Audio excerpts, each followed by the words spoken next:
Hello guys, welcome back my YouTube channel. आप सभी का बहुत बहुत स्वागत है इस वीडियो में। और आज यहाँ पे हम लोग बात करने वाले हैं हिंदी क्लास 11th युवक भारती का जो 11th चैप्टर है भारती का सपूत। ठीक है, तो यहाँ पे बेसिकली भारती का जो सपूत है ये भारतेंदु जी की कहानी है। उनके जीवन के बारे में ये पूरा बेस है, ये जो कहानी आपको दिख रही है। ठीक है, यानी किस तरह से किसी व्यक्ति की जो ऑटोबायोग्राफी होती है उसी तरह से ये एक कहानी है जो उनके एक छोटे से किस्से के बारे में इसमें हम लोग बात करने वाले हैं। ठीक है, जो एक भारती का सपूत यानी अपने भारत माता के लिए कुछ भी करने वाला जो बेटा होता है उसको हम लोग भारती का सपूत कहते हैं। ठीक है, और यहाँ पे आपको उनके जो राइटर है रांगे राघव जी, उनके बारे में यहाँ पे बताया गया है। उनके लेखक के बारे में उनका परिचय दिया गया है कि उनका जन्म कब हुआ था, कहाँ पे हुआ था, उनके बारे में विशेष क्या है, वो सभी चीजें यहाँ पे बताई गई है। और उनकी मृत्यु कब हुई थी उसके बारे में यहाँ पे बताया गया है। ठीक है, और प्रमुख कृतियों में यहाँ पे आपको कौन कौन सी उनकी जो विशेष कृतियां थी उसके बारे में यहाँ पे दर्शाया गया है। उनके बारे में यहाँ पे विधा परिचय दिया गया है और पाठ परिचय में आपको बताया गया है कि ये जो कहानी है वो जो जनक भारतेंदु है उनके जीवन के ऊपर बेस है। ठीक है, तो यहाँ पे ये आपको जो भारतेंदु जी है, जनक भारतेंदु जी, उनका जो फोटो है वो यहाँ पे आपको दिखाई दे रहा है। अभी हम लोग जो उनकी कहानियां हैं उसको हम लोग पढ़ते हैं और सीखते हैं कि उनके जीवन में ऐसी कौन कौन सी जो घटनाएं हैं। ठीक है, तो अध्यापक रत्नहारा उठ खड़े हुए, उन्होंने दीवार पर टंगे हुए भारतेंदु हरिश्चंद्र के विशाल चित्र को देखा और फिर उपस्थित सज्जनों और स्त्रियों से कहा, भाइयों और बहनों, मैं आपको आज एक विशेष कारण से निमंत्रित किया हूँ। अध्यापक की आंखों में चमक थी, आने वाले सभी लोग उनसे परिचित थे, अतः सब में कौतूहल जाग उठा था। श्रीमती अनुराधा ने कहा, आज भारतेंदु हरिश्चंद्र का जन्म दिवस है, हम लोग उनके प्रति अपनी श्रद्धा प्रकट करने को ही तो यहाँ एकत्र हुए हैं।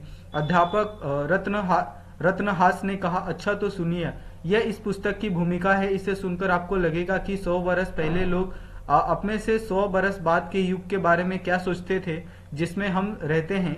उसका प्रारंभ 100 वर्ष पहले हुआ था और जिस युग में भारतेंदु जी के जीवन लिखने वाला लेखन था उस युग का प्रारंभ स्वयं भारतेंदु हरिश्चंद्र ने किया था। आज्ञा है। ठीक है, तो यहाँ पे हम लोग को बेसिकली क्या पढ़ने वाले हैं, जो भारतेंदु जी का ये था, एक क्या बोलते हैं जन्म दिवस था, उसके अवसर पर एक कॉलेज में क्या किया गया था, एक प्रोग्राम आयोजन किया गया था। और उसमें क्या कहा गया था कि बेसिकली अगर ये भी आप सोच सकते हैं कि अगर हम लोग अभी 2021 में लिव कर रहे हैं, अभी हम लोग रह रहे हैं, तो आपने कभी सोचा है कि 1922 का जीवन किस तरह से होगा, ठीक है, या फिर 1822 का जीवन किस तरह से होगा। तो इसी को लेकर यहाँ पे एक रुचि पैदा हुई और उन्होंने सोचा कि भारतेंदु के जमाने में वो किस तरह से जीवन जिया करते थे और वो 100 साल बाद के बारे में क्या सोचते थे। ठीक है, जैसे हम लोग मनुष्य अगर हमें लिखनी होगी कि हम लोग 100 साल पहले की कल्पना किस तरह से कर सकते हैं, ठीक है, उसी तरह से क्या कोई मनुष्य आने वाले अगले 100 वर्षों के बारे में कोई कल्पना कर सकता है। तो उसके बारे में यहाँ पे आपको भारतेंदु हरिश्चंद्र के बारे में यहाँ पे बताया गया है। ठीक है, अध्यापक ने किताब उठाकर देखा तो पढ़ने लगा। भारतेंदु हरिश्चंद्र हिंदी के पिता माने जाते थे।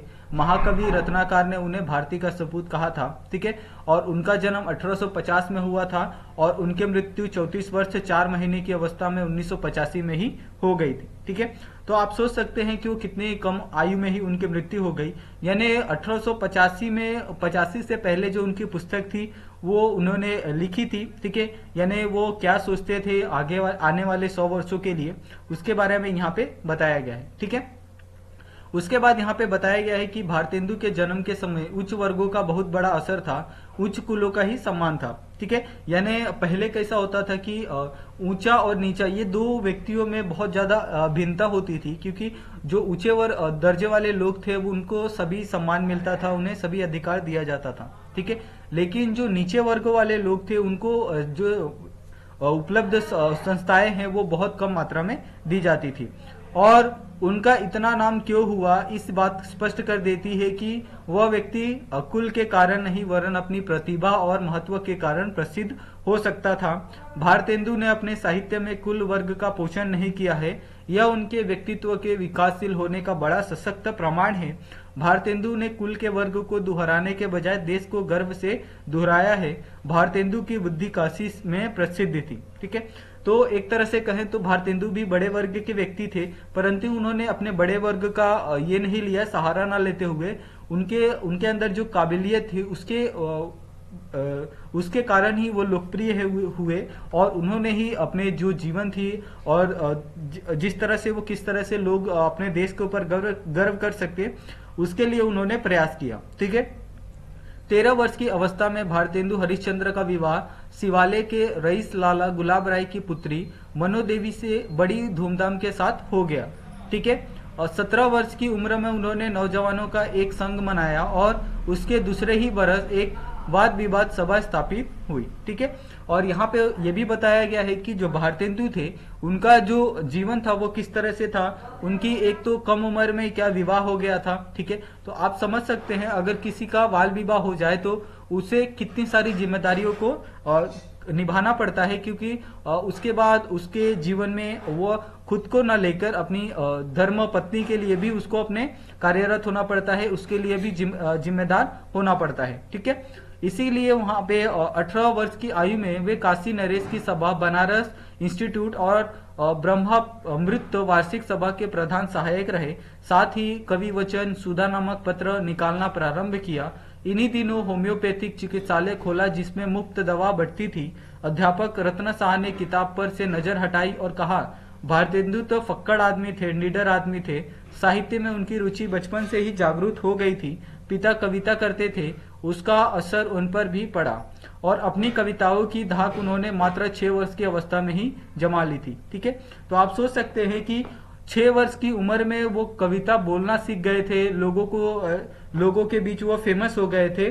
और आज के समय में 6 वर्ष का व्यक्ति, आप सोच सकते हैं कि आज के समय में 6 वर्ष का व्यक्ति क्या करता है, और उस समय के 6 वर्ष के जो व्यक्ति थे भारतेंदु जी, उन्होंने क्या किया था। ठीक है, उसके बाद यहाँ पे अध्यापक रत्न शाह रुके और पूछा, आगे पढ़ूं? अध्यापक मुस्कुराए और पढ़ना शुरू किया। ठीक है, तो यहाँ पे बेसिकली हम लोग किसके बारे में, जो भारतेंदु है उनकी एक जीवन के बारे में, उनका जीवन किस तरह से था, उसी एक पुस्तक के बारे में हम लोग पढ़ रहे थे। उसके जीवन में क्या क्या चीजें हुई, ठीक है, वो सभी चीजें यहाँ पे दर्शाई गई है। ठीक है, उसके बाद यहाँ पे अध्यापक रत्न शाह ने एक सांस ली और पढ़ना छोड़कर कहा, यहाँ भारतेंदु हरिश्चंद्र की जीवनी लिखने वाले विस्तार से भारतेंदु की पत्नी के चिंतन को व्यक्त किया है। आज्ञा हो तो पढ़ना शुरू करूं। ठीक है, अभी हमने भारतेंदु की जो जीवन यापन थी वो किस तरह से शुरू हुई, उसके बाद जो उनका विवाह हो गया, ठीक है, 13 वर्ष की उम्र में ही। उसके बाद जो उनकी पत्नी थी उन्होंने क्या भारतेंदु के बारे में व्यक्त किया है, उसके बारे में यहाँ पे किताब में लिखा क्या है कि अच्छी बात है कहकर उन्होंने मनोबीबी का जो चिंतन पढ़ना शुरू किया। मैं उनकी पत्नी हूँ, मैं उनके बारे में कितना जानती हूँ यह मैं बार बार सोचने का प्रयत्न करती हूँ, किंतु मुझे लगता है कि मेरा पति उतना ही नहीं था जितना वह दिखाई देता था। व्यक्ति के रूप में यदि अपने तारतम्य से दूसरों का तादात्म्य नहीं कर पाते तो वे न अपने आप को सुखी रख पाते और न दूसरों को ही। उन्होंने हरिश्चंद्र घर पर ही अंग्रेजी और हिंदी की पाठशाला खोली थी। मैंने पूछा था क्यों, तो आपको इसकी जरूरत ही क्या थी? उन्होंने कहा था मनोबीबी। फिर कुछ सोचने लगे थे। आप रुक क्यों गए? मैं नहीं जानता। तुम समझ सकोगी या नहीं? क्यों? क्योंकि हम लोगों के पास धन है और देश भूखा है, गरीब है। सोचो तो अंग्रेजों के खोले हुए स्कूल है, मिशन के स्कूल है, पर उसमें हमारी संस्कृति नहीं पढ़ाई जाती है। ठीक है, तो ये एक सच्चाई है, क्योंकि पहले क्या था कि भारतवर्ष पर बहुत से जो साम्राज्य थे उनका ही अधिकार था, और वो अपने जो लोग थे वो उन्हीं लोगों के लिए काम करते थे, उन्हीं के लिए वो स्कूल बनवाते थे। ठीक है, तो इसी तरह की जो व्यवस्था थी भारत में की गई थी। तो भारत में पहले क्या होता था, जो मिशनरी होती है यानी मिशन के स्कूल होते हैं, छोटे छोटे स्कूल, और वहां पे भी क्या होता था, जो बाहर के लोग हैं, जो जिनका अधिकार होता था, वो क्या करते थे, अपनी संस्कृति को ही पढ़ाते थे। और इस तरह से जो भारत की संस्कृति है वो कई सालों वर्षों तक दबी की दबी रह गई। ठीक है, और आज के समय में जिस तरह से भारत की संस्कृति आगे बढ़ रही है, अगर वो उस समय से बढ़ती तो आज लोग थोड़े बहुत ज्यादा समझदार होते और लोगों को अपनी संस्कृति के बारे में अधिक ज्ञान होता। ठीक है, तो इसी के बारे में यहाँ पे वो बात करते हुए यहाँ पे बता रहे हैं। ठीक है, और आगे यहाँ पे और भी उन्होंने कहा है कि जो मनो बीबी थी यानी उनकी पत्नी थी, वे अपने स्वार्थों से परे सोचना नहीं जानते थे। बीज जब धूल में मिल जाता है तभी वो वृक्ष बन पाता है। वे यह नहीं समझना चाहते थे। मुझे लगता था वो एक अहंकार था, परंतु किसका अहम था। ठीक है, यानी वो क्या कहना चाहती है कि जो उनके पति थे हरिश्चंद्र, वो थोड़े अहंकारी भी थे। ठीक है, तो आप समझ सकते हैं कि जो व्यक्ति उनके बहुत ज्यादा करीब रहता है वही व्यक्ति बता सकता है उनके बारे में कि वो किस तरह के व्यक्ति थे। तो यहाँ पे मनो बीबी ने उनके बारे में बहुत सी चीजों के बारे में बताया है।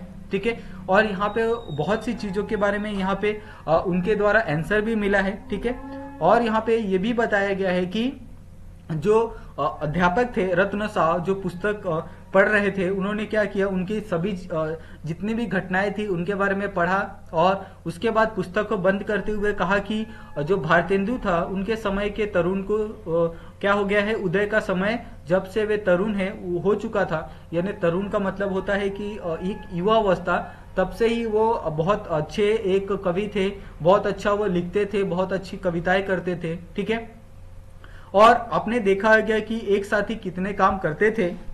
वे लेखक भी थे, पत्रकार भी थे और साथ में ही कितने काम करते थे। ठीक है, और उनको क्या थी, जो समाज के दैनिक जीवन है उसके अंदर भी उनको दिलचस्पी थी। ठीक है, तो इस तरह से वो गरीबों के बारे में भी सोचा करते थे कि किस तरह से उनकी जो गरीबी है उसको दूर किया जा सके। ठीक है, और वो भी ये सोचा करते थे कि किस तरह से जो भारत के लोग हैं वो किस तरह से स्कूलों में जाके शिक्षा प्राप्त कर सके, क्योंकि उस समय ऐसा होता था कि सिर्फ ऊंचे वर्ग के लोग ही शिक्षा प्राप्त कर सकते थे और जो नीची जातियां हैं, नीचे वर्ग के लोग हैं, उन्हें शिक्षा प्राप्त करने का अधिकार नहीं था। ठीक है, तो ये एक बहुत बड़ी समस्या थी जिसके कारण जो हमारा देश है वो कभी अच्छे से आजाद नहीं हो पाया। क्योंकि जब हमारा देश आजाद हुआ था, ठीक है, तो आजाद हुए हमारे देश को लगभग 70 साल हो गए, लेकिन 70 साल पहले जब हमारा देश आजाद हुआ था तभी भी हमारे देश के अंदर इसी तरह की भावनाएं थी। ऊंच और नीच ये दो जातियों के बारे में बहुत कुछ देखा जाता था और बहुत से जो अधिकार थे वो नीची जातियों को नहीं दिए जाते थे। ठीक है, जैसे स्कूलों में पढ़ाई करना, और खासकर जो महिलाएं थी वो स्कूलों में बिल्कुल नहीं जाती थी। ठीक है, और उन्हें किसी तरह की कोई सामाजिक कार्य हो, ठीक है, या फिर पॉलिटिकल राइट हो, इसी तरह की कोई भी ये नहीं था। ठीक है, तो जिसके कारण जो हमारा देश है वो आज भी हम कहें तो जितने भी देश हमारे साथ आजाद हुए हैं उनके मुकाबले बहुत पीछे हैं। ठीक है, और क्यों पीछे है, क्योंकि उस समय के जो राजनीतिक दल थे वो कभी नहीं चाहना चाहते थे, वो कभी नहीं चाहते थे कि जो हमारा देश है वो अव्वल बने, कभी आगे आए। क्योंकि अगर एक बार अगर आदमी समझदार हो जाता है तो वो फिर इसमें फर्क करने लगता है कि क्या वो मेरे लिए सही है या गलत है। ठीक है, तो उस तरह की वो भावना जो हरिश्चंद्र थे, ठीक है, उनके मन में थी कि अगर हर व्यक्ति अगर स्कूल जाएगा तो उसके वो क्या कर सकता है, अपने हक के लिए लड़ सकता है। ठीक है, और यहाँ पे उनके लिए कुछ एक कविताएं थी। ठीक है, वो लिखी गई थी कि नहीं, कविता नहीं थी, उसमें एक ये लिखा गया था, किसी एक तबीयत के बारे में पूछा गया था, उसके बारे में यहाँ पे बताया गया था। ठीक है, तो इस तरह से यहाँ पे जो पूरे उनके बारे में जो भी चीजें थी वो यहाँ पे डिस्कस की गई थी। अगर आप क्या करोगे, अगर आप इस लेसन को एक बार अगर पढ़ोगे, ठीक है, अभी तो क्या करना है आपको, सिर्फ जो भी आपके इसके एक्सरसाइज हैं अगर आप उसके बेस पे ही अगर इस पार्ट को करते हो तो आपको समझ जाएगा कि इसके अंदर जो मेन बेसिक जो इसकी कहानी है वो क्या है। ठीक है, और इसके अंदर क्या समाविष्ट है और किस बारे में इसके अंदर बताया गया है। ठीक है, और किन बातों को इसमें हाईलाइट किया गया है, सभी इसके अंदर कहा गया है। ठीक है, और राजा महाराजा पंडित सबने उन्हें भारतेंदु कहा था क्योंकि वह नेता थे। उन्होंने साहित्य, धर्म, देश, दारिद्र्य मोचन और कला और अपमानित नारी के उद्धार के लिए अपना वह सर्वस्व निछावर कर दिया था। ठीक है, और उसी तरह से यहाँ पे जो अध्यापक रत्न शाह ने देखा कि लोगों की आंखें गीली हो गई है, क्योंकि कभी कभी क्या होता है, अगर आप किसी ऐसे व्यक्ति के बारे में सुनते हैं जिनका जीवन बहुत संघर्षों भरा था और वह ऐसे बैकग्राउंड से थे, उसके बावजूद भी उन्होंने ये सब सोचा और ये सब कार्य करने का सोचा और उन्होंने इतनी सारी मुसीबतें सही। ठीक है, अपने परिवार को लेकर, अपनी फैमिली को लेकर, स्वयं को लेकर, तो किसी को भी व्यक्ति को बुरा लगता है। ठीक है, उसी तरह से जब उनकी किताब को पढ़ा जा रहा था तो जो हॉल में जितने लोग बैठे थे स्कूल में, ठीक है, सबकी आंखें क्या हो गई, गीली हो गई। और उनसे कहा गया है कि और सबके बाद किंतु एक व्यक्ति उठ खड़ा हुआ, उसने धीरे से कहा, उसके बाद सब जानते हैं अध्यापक महोदय, भारतेंदु के जलाए दीपक से असंख्य दीपक जल उठे हैं, आइए बाहर बाग में चलते हैं। आज हमने इसी संबंध में भारतेंदु के जीवन से संबंधित एक नाटक खेलने का आयोजन किया है और इसका नाटक हरिश्चंद्र ही है, हिंदी गद्य का पिता, भारती का सपूत। ठीक है, तो आपको इससे समझ गया होगा कि जो भारतेंदु हरिश्चंद्र थे उनका जीवन किस तरह से था, उन्होंने किस तरह से अपने जीवन में मुसीबतों को सहा था। ठीक है, ये सभी चीजें यहाँ पे ये भारती का सपूत है इस लेसन में दर्शाया गया है। ठीक है, तो अगर आपको ये लेसन पसंद आया हो, ये पार्ट अगर पसंद आया हो तो आप वीडियो को लाइक कर लीजिए, चैनल को सब्सक्राइब कर लीजिए और प्लीज हमारे चैनल को सब्सक्राइब करना बिल्कुल नहीं भूलिएगा। और आप सभी का ये वीडियो देखने के लिए बहुत बहुत धन्यवाद। मिलते हैं नेक्स्ट वीडियो में।